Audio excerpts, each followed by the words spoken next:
નમસ્કાર, પાટીદાર સૌરભ ન્યૂઝમાં આપનું સ્વાગત છે. કેન્દ્રીય સમાજના નવનિયુક્ત પ્રમુખ ગોપાલભાઈ ભાવાણીનું માદરે વતન ખીરસરા નેત્રામાં શાનદાર સ્વાગત કરવામાં આવ્યું હતું.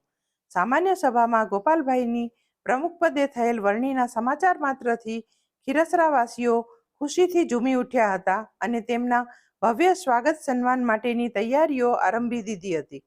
ગોપાલભાઈ ઉપરાંત ખીરસરા ગામના જ અરુણભાઈ ચૌધરીની કેન્દ્રીય સમાજના ટ્રસ્ટીપદે અને કાંતિભાઈ સાંખલાની ઉમા એજ્યુકેશન ટ્રસ્ટના મહામંત્રી પદે ગૌરવવંતી વરણી થતાં આ ત્રણેય પનોતા પુત્રોનું ખીરસરા ગામે ઉમળકાથી સ્વાગત કર્યું હતું. નવનિયુક્ત મહાનુભાવો ગામના પાદરે આવી પહોંચતા કુમકુમ તિલકથી સ્વાગત કર્યા બાદ શણગારેલી બગીમાં બેસાડી ભવ્ય સામૈયું કરવામાં આવ્યું હતું. હરખની આ ઘડીએ સમગ્ર ગામ ઉમટી પડ્યું હતું. તે જોઈ ગોપાલભાઈ ભાવાણી સહિત મહાનુભાવોની આંખો છલકાઈ ગઈ હતી. આ વિડીયો લાઈક કરવા અને શેર કરવા વિનંતી છે.